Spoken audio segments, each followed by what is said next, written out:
The most dangerous moment in any human life is not when you face external enemies or worldly failures, but when you first realize that everyone around you, including yourself, has been sleepwalking through existence. This isn't about becoming antisocial or rejecting the world. It's about recognizing that what Joseph Campbell called the hero's journey often begins not with a dramatic call to adventure, but with a quiet, unsettling awareness that the life you've been living feels like wearing a costume that no longer fits. You sit in meetings, nodding at conversations that feel hollow. You smile at parties where everyone seems to be performing rather than living, and you find yourself asking questions that no one else seems to hear. This moment of recognition, this sudden clarity that life has become mechanical, predictable, and strangely empty, is not a crisis. It is the first stirring of the mythic journey that waits within every human soul. Have you ever noticed how most people live their lives like actors who have forgotten they are in a play? They wake to alarms, follow routines, speak in patterns, react in predictable ways, moving through their days like characters following a script written by someone else. Joseph Campbell understood this phenomenon deeply when he wrote about the ordinary world that every hero must eventually leave behind. But here is what most people miss about Campbell's work. The hero's journey is not really about slaying dragons or finding treasure. It is about awakening from the trance of mechanical living that has hypnotized humanity for centuries. The first sign that your inner hero is stirring is when you begin to see the masks. Not just the obvious ones, the social media personas, the professional facades, the polite conversations that say nothing, but the deeper masks that people wear, even when they believe they are being authentic. You start to notice how your co-workers repeat the same complaints every Monday, how your friends tell the same stories with the same emotional inflections, how even your own responses to life have become automated. You realize that what most people call personality is really just a collection of habitual reactions, learned responses, and cultural programming. This seeing is uncomfortable because once you recognize the mechanical nature of ordinary consciousness, you cannot unsee it. You find yourself in conversations where people discuss their problems as if they were the first human beings ever to experience such difficulties, completely unaware that they are reciting lines from the great human drama that has been playing out for millennia. You watch people chase goals that they never truly chose, pursue dreams that were handed to them by advertising or family expectations, and defend opinions that they absorbed rather than examined. Campbell called this the ordinary world, but he knew it was anything but ordinary. It was a kind of collective sleep, a shared hypnosis that keeps most human beings trapped in patterns that prevent them from discovering who they truly are beneath all the conditioning. The uncomfortable truth is that most people prefer this sleep because awakening requires leaving behind the safety of the known world and venturing into territories where there are no guaranteed outcomes. But something within you has begun to rebel against this mechanical existence. You feel increasingly alienated, not because you are broken, but because you are beginning to remember what it means to be awake.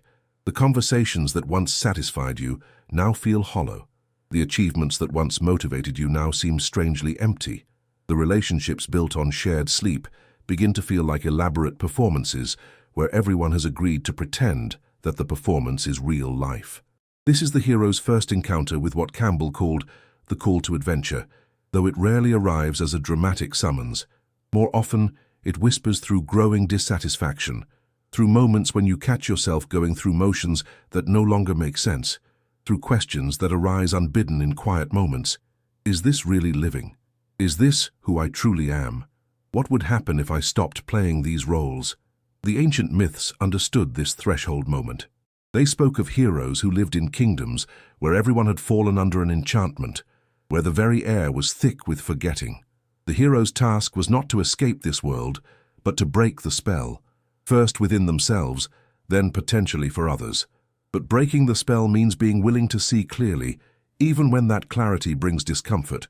You may find yourself becoming increasingly intolerant of superficial conversations, manipulative relationships, and meaningless activities. This is not cynicism. It is discernment. You are developing what Campbell called the ability to distinguish between the temporal and the eternal, between what is merely cultural conditioning and what is genuinely human. This discrimination is essential for the journey ahead, because the path of the awakening hero requires the courage to leave behind everything that is false, even when that falseness has become familiar and comfortable. The mechanical world will not understand this transformation. It will interpret your growing authenticity as rebellion, your increasing depth as aloofness, your refusal to participate in collective illusions as antisocial behavior. But you are not becoming less human. You are becoming more human than the culture around you remembers how to be. You are remembering what it means to live from the inside out rather than the outside in. The second sign that your heroic journey has begun is the onset of what Campbell called the solitude of the seeker. This is not the loneliness of rejection or the isolation of depression, but something far more mysterious and profound. It is the natural result of beginning to see with eyes that are no longer clouded by collective hypnosis. When you start to perceive life clearly, you realize that most people are having conversations with their own projections rather than with each other, pursuing goals that were implanted rather than chosen, and defending beliefs that they have never actually examined. This clarity brings a peculiar form of solitude, because you can no longer participate unconsciously in the great social performance that passes for normal life. You find yourself at gatherings where everyone is speaking but no one is saying anything, where people are connecting but not really meeting, where the whole social fabric seems to be held together by agreements that no one remembers making. You become like someone who has woken up in the middle of a dream, where everyone else is still asleep, and you realize that explaining the situation to the dreamers would not help them.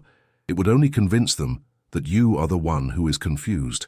Campbell understood that this threshold crossing, this movement from unconscious participation to conscious observation, is perhaps the most difficult part of the entire heroic journey. The external adventures, the battles with monsters, the acquisition of treasures, these are actually easier than learning to live with the clarity that sees through the illusions that comfort most people. Because once you see that money is just agreed-upon paper, that status is just costume jewelry, that most social interactions are elaborate performances designed to avoid authentic contact, you can never again participate in these things with the same innocence. But here is what the ancient wisdom traditions understood about this solitude. It is not a punishment or a mistake. It is an initiation. Every hero must pass through the wilderness, must spend time in the desert of their own consciousness, must learn to be comfortable with themselves, when all the external supports and validations have been stripped away. This is where you discover whether your identity depends entirely on social confirmation, or whether there is something deeper within you that exists independent of what others think, say, or believe about you. The mythic traditions called this meeting the mentor, but the true mentor is often silence itself.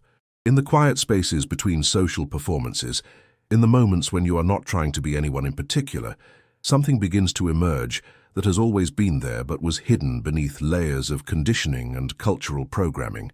You start to sense that there is an authentic self beneath all the roles you have learned to play, a true voice beneath all the scripts you have memorized, a genuine way of being that has nothing to do with meeting expectations or gaining approval.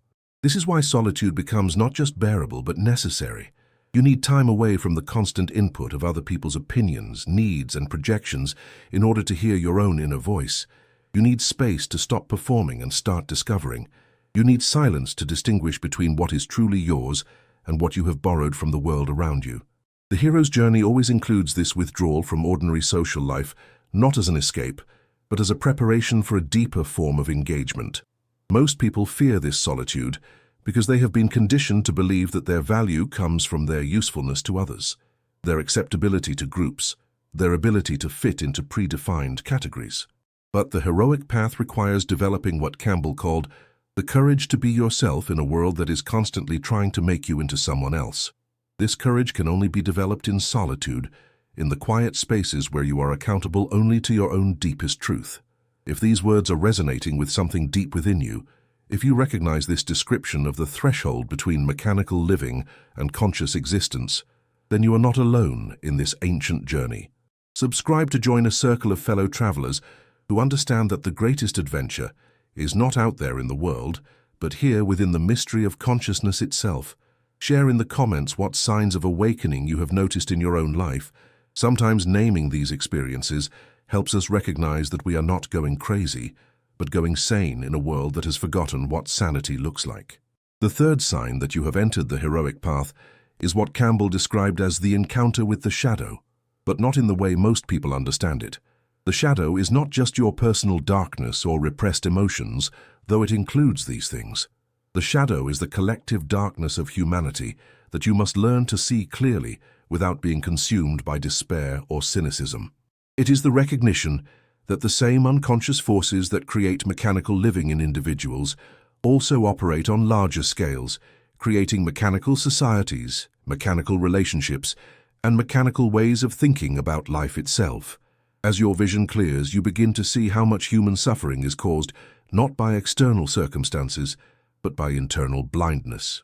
You witness people defending positions they do not understand, pursuing goals that make them miserable, maintaining relationships that diminish their humanity, and supporting systems that contradict their deepest values, all while remaining completely convinced that they are making free choices. This is the shadow that the hero must face, not just personal unconsciousness, but the vast web of collective unconsciousness that most people mistake for reality. The temptation at this stage is to become bitter, superior, or withdrawn. You may find yourself thinking that you are more awake than others, that you see what they cannot see, that you have somehow transcended the human condition while they remain trapped within it. But Campbell warned that this attitude is itself another form of sleep, another way of avoiding the real work of the hero's journey.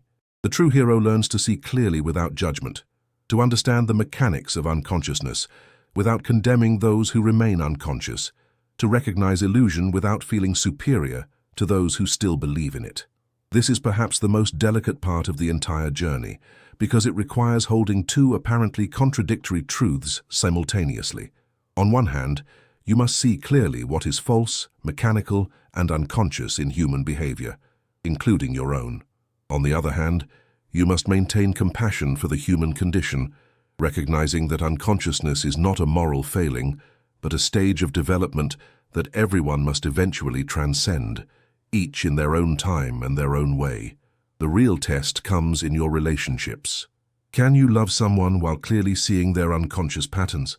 Can you maintain authentic friendships with people who are still playing social games?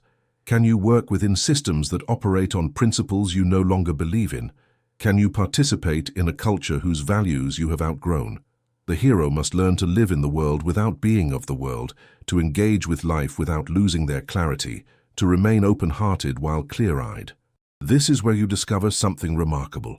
The people who are genuinely ready to wake up will be drawn to your authenticity like moths to flame, not because you preach or teach or try to convince them of anything, but because something in them recognizes something in you. There is a quality that emerges in people who have stopped pretending, stopped performing, stopped trying to be what others want them to be. This quality is magnetic to others who are ready for their own journey, even if they do not yet understand what they are seeking. But you also discover that many relationships cannot survive this transformation. People who need you to remain unconscious in order to feel comfortable with their own sleep will gradually distance themselves from you. Friendships built on shared complaints will dissolve when you stop complaining. Professional relationships based on mutual manipulation will become impossible when you stop manipulating. Family dynamics that depend on your participation in dysfunctional patterns will shift or break when you withdraw your unconscious cooperation. This is the loneliness that Campbell wrote about. Not the loneliness of being rejected, but the loneliness of being authentic in a world where most interactions are based on mutually agreed upon performances. Yet it is in this loneliness that you discover something profound. You would rather be alone with truth than together with illusion. You would rather have one genuine conversation than 100 superficial ones. You would rather stand in integrity by yourself than compromise your clarity for the sake of social comfort. If you have experienced this strange combination of isolation and clarity, this bittersweet recognition of what is real and what is performance in human relationships, then know that you are walking an ancient path that has been traveled by awakening human beings throughout history. Your journey matters not just for your own liberation, but for the collective awakening of humanity itself. Subscribe to continue exploring these depths together, and remember, you are not becoming weird or antisocial. You are becoming genuinely human in a way that this world desperately needs. The ultimate destination of Campbell's hero's journey is not escape from the world, but return to it with what he called the boon, a gift of wisdom that can benefit all of humanity. But the hero who returns is no longer the same person who began the journey. They have learned to live from a place of inner stillness that no external circumstance can disturb. They have discovered that their true identity is not dependent on social roles, personal history, or future achievements. They have found what the mystics called the peace that passeth understanding, not because they have avoided life's difficulties, but because they have learned to remain centered within those difficulties. This is the paradox that Campbell understood so deeply. The hero must leave the world in order to truly inhabit it. They must withdraw from mechanical participation in order to engage with authentic presence. They must stop playing the games in order to discover what lies beyond all games. And when they return, as they always must, they bring with them a quality of being that the world needs but does not know how to ask for. Living from this place is an art that must be learned through practice. You discover that you can participate in social situations without losing your center, engage in professional requirements without compromising your integrity, maintain relationships without pretending to be someone you are not. You learn to speak the language that others understand, while remaining inwardly aligned with truths that cannot be spoken. You become like a translator between the world of unconscious living and the world of awakened presence. The great secret that emerges at this stage of the journey is that the very qualities the world once rejected in you, your refusal to participate in collective illusions, your inability to pretend enthusiasm for things that feel meaningless, your strange insistence on authenticity, these are exactly what the world needs most. Not everyone will recognize this gift, but those who are ready will be transformed by their contact with someone who has learned to live from truth rather than from conditioning. You find that your presence alone becomes a form of teaching. People begin to feel something around you that they cannot name, a quality of peace, of genuineness, of freedom from the anxiety that drives most human behavior. You are not trying to influence them. You are simply being yourself, and that authentic being creates a field of possibility around you. Others begin to sense that there is another way to live, another way to be human, another way to meet the challenges of existence. Campbell wrote that the ultimate freedom of the hero is the freedom to live, not in the sense of doing whatever one wants, but in the sense of being fully present to what is actually happening, rather than being lost in mental projections about what might happen or regrets about what has already happened. This presence transforms ordinary activities into something approaching the sacred. Washing dishes becomes meditation, walking becomes prayer, conversation becomes communion. But perhaps the most profound discovery is that the loneliness you experienced during the middle phases of the journey gradually transforms into a different kind of solitude, one that is full rather than empty, connected rather than isolated. You realize that you are never actually alone because you are always in relationship with the fundamental mystery of existence itself. The silence that once felt like absence now feels like presence. The space between thoughts becomes alive with possibility. The ordinary world reveals itself as anything but ordinary. This is what Campbell meant when he wrote about the hero's final integration. You learn to live simultaneously in the world of practical necessities and the world of eternal truths. You pay your bills and meet your responsibilities while remaining connected to something vast and timeless. You engage with the temporal while being rooted in the eternal. You play your human roles while never forgetting the consciousness that is playing them. The journey never really ends because consciousness itself is always evolving, always deepening, always discovering new dimensions of truth and beauty. But what does end is the compulsive seeking, the desperate grasping, the endless anxiety about whether you are living correctly. You settle into a way of being that is both fully human and something more than human, not because you have transcended the human condition, but because you have finally learned to embrace it completely. And in this embrace, you discover that you have become what the world has always needed, a human being who is actually awake, actually present, actually free. This is the boon that every hero brings back from their journey. Not magical powers or worldly success, but the simple, revolutionary example of what it looks like to be genuinely alive.